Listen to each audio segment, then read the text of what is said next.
May 8, 1945. Flensburg, Germany. Grand Admiral Karl Dönitz sat across from General Alfred Jodl in a cramped office that smelled of cigarette smoke and defeat. The war had been over for less than 24 hours. Jodl had just returned from Reims, where he had signed Germany's unconditional surrender. His uniform was wrinkled, his face gray with exhaustion.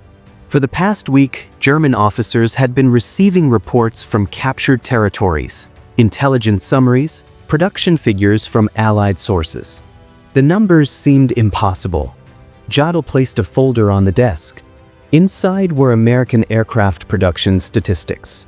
Dönitz opened it and read in silence. His expression didn't change, but his hands stopped moving. According to the document, the United States had built more than 300,000 aircraft during the war. 300,000. Germany, by comparison, had built roughly 120,000. Jodl watched Dönitz absorb the information.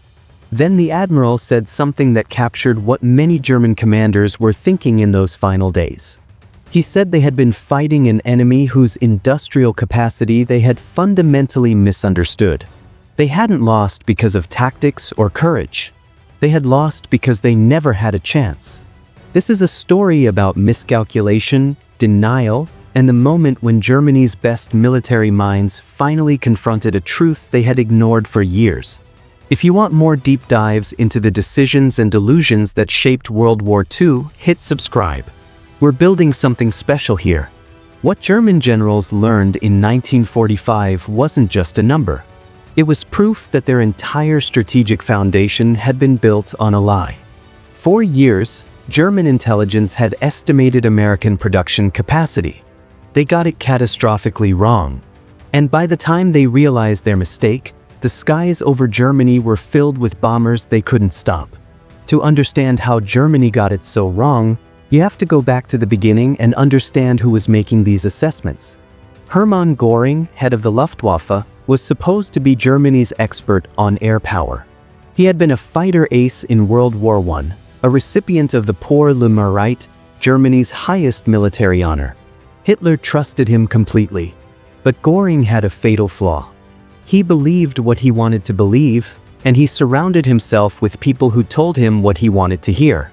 In 1940, Göring's intelligence officers estimated that American aircraft production would never exceed 10,000 planes per year. Their reasoning seemed sound. America had no military aircraft industry to speak of in the 1930s. American factories built cars, not fighters.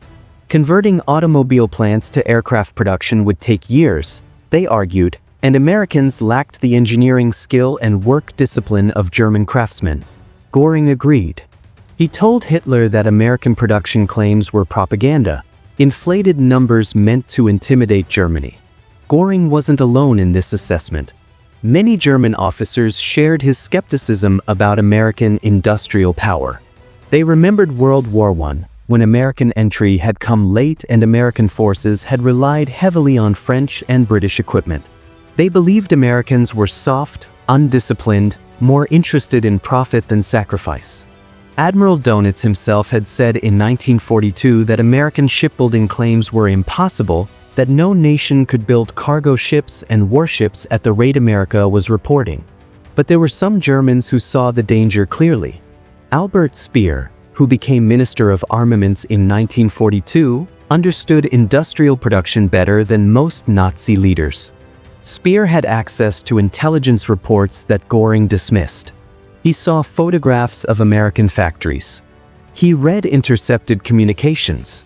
By late 1942, Speer was telling Hitler that American production was far exceeding German estimates. Hitler didn't want to hear it. He accused Speer of defeatism. The gap between German assumptions and American reality was staggering.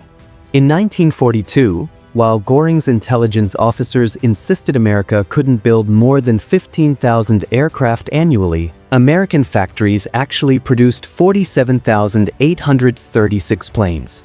In 1943, when German estimates finally rose to 40,000 planes, America built 85,898. In 1944, the peak year, American production reached 96,318 aircraft. By war's end, the total exceeded 300,000. How did Germany get it so wrong? Part of the problem was ideological blindness. Nazi racial theories insisted that Americans, with their mixed population and democratic system, lacked the discipline for total war. German officers were taught that racially pure, authoritarian societies were inherently superior. This wasn't just propaganda they fed to the public. Many of them actually believed it. But there was also a failure of imagination. German planners couldn't conceive of the scale at which American industry operated. When Albert Speer visited German aircraft factories, he saw skilled craftsmen hand-fitting parts, making small adjustments, treating each plane almost like a custom product. This approach produced excellent aircraft, but slowly. German factories in 1943 were building perhaps 25,000 planes per year at maximum capacity. American factories worked differently. Henry Ford's assembly line techniques had been applied to aircraft production. At the Willow Run plant in Michigan, Ford engineers designed a production line that built B-24 bombers. At peak efficiency, Willow Run completed one B-24 every 63 minutes. The plant employed 40,000 workers and operated 24 hours a day. German intelligence officers who saw reports of Willow Run's production dismissed them as impossible. No factory could build heavy bombers that fast, they insisted. The reports had to be disinformation. German fighter pilots were among the first to realize something was terribly wrong. By 1943, Luftwaffe pilots returning from missions over Germany reported seeing bomber formations that seemed to replace losses overnight. Squadrons that had been decimated one day appeared at full strength the next. At first, German intelligence explained this as the Allies concentrating their existing forces. But the numbers didn't add up. The bombing campaign was expanding, not contracting. Adolf Galland, one of Germany's top fighter aces and later general of fighters, tried to warn his superiors. In a meeting with Goering in 1943, Galland presented evidence of increasing American bomber strength. He explained that Luftwaffe fighters were shooting down hundreds of American bombers, but the formations kept getting larger. Goering exploded in rage. He accused Galland of cowardice, of making excuses for the Luftwaffe's failures. Galland replied that he was stating facts, not opinions. The Americans were replacing losses faster than Germany could inflict them. Goering didn't believe it. Or perhaps he couldn't afford to believe it. Admitting that American production dwarfed Germany's would mean admitting that the war was unwinnable. So Goering blamed his pilots, blamed his ground crews, blamed everyone except the strategic assumptions that had guided German planning since 1940. By 1944, the evidence was overwhelming. American bombers filled German skies in formations of 1,000 aircraft or more, escorted by hundreds of fighters. The Luftwaffe was being ground down through attrition. German pilots fought bravely, shot down impressive numbers of American planes, and died knowing they were being replaced by inexperienced pilots while the Americans seemed to have unlimited reserves. Some German commanders began to understand the mathematics of industrial war. General Erhard Milch, who managed German aircraft production under Speer, calculated that Germany would need to shoot down 4 American aircraft for every one Germany lost just to maintain equilibrium. But Germany was losing pilots it couldn't replace while America was training thousands of new pilots every month. Milch presented these figures to Hitler in early 1944. Hitler dismissed him from the meeting. The Americans had done something Germany never imagined possible. They had turned aircraft production into mass production. Parts were standardized, interchangeable.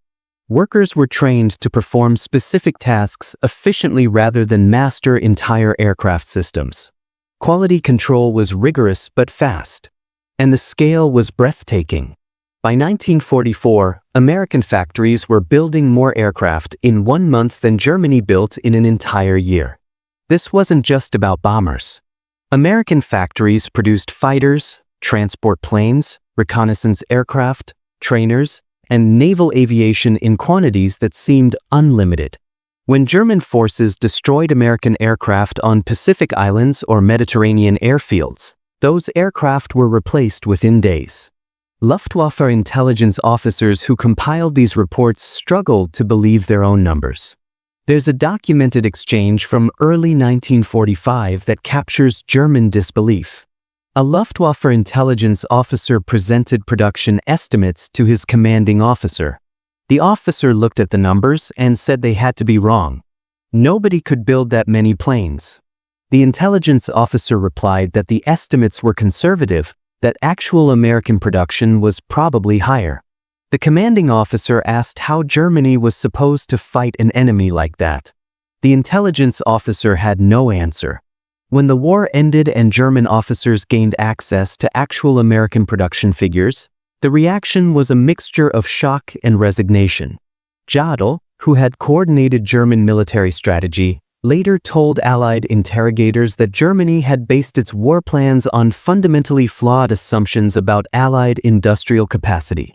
He said that if German leadership had understood in 1940 what American industry was capable of, they might have made different strategic choices. But would they have?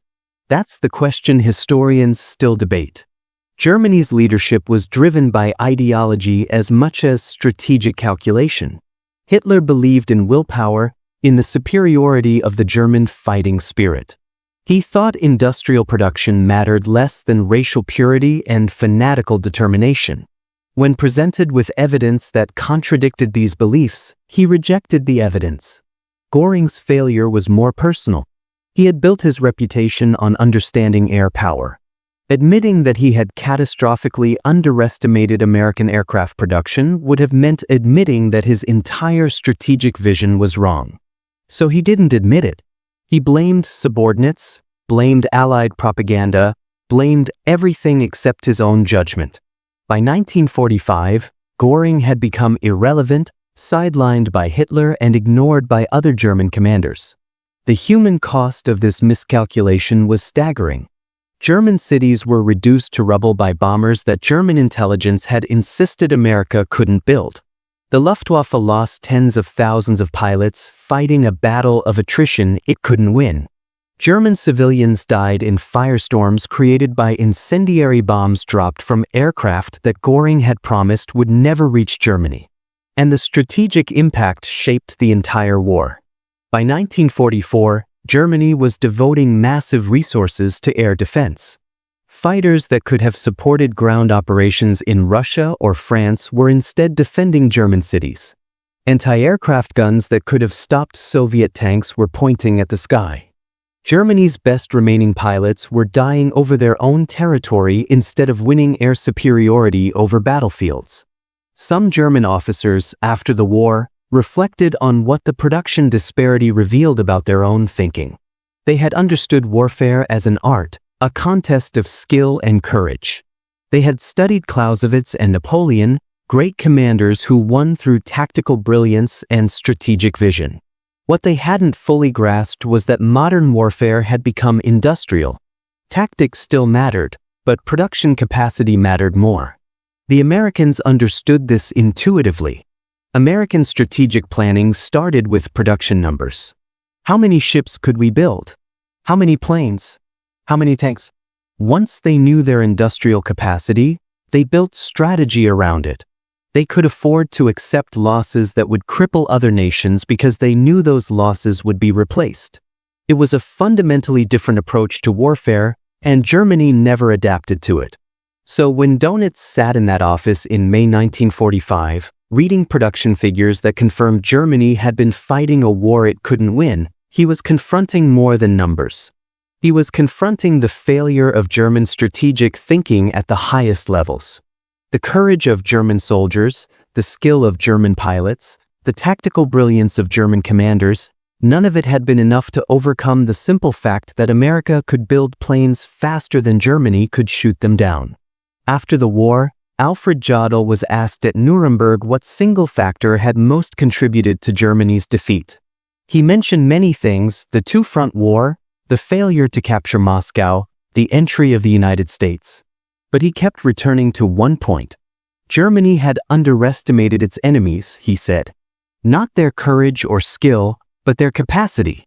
He said the numbers were so large they seemed abstract until you saw the reality. Until you watched the bombers come day after day, until you realized they would never stop coming, because there were always more planes, more bombs, more crews. That was the lesson German generals learned too late. Modern war wasn't won by the side with better tactics or braver soldiers. It was won by the side that could sustain industrial production at a scale the enemy couldn't match. Germany had entered the war believing in the power of will and racial superiority. They ended the war buried under the output of American factories they had insisted couldn't exist. Thanks for watching this deep dive into one of World War II's most critical miscalculations. If you want more stories about the decisions and delusions that shaped the war, subscribe to the channel. These stories deserve to be told.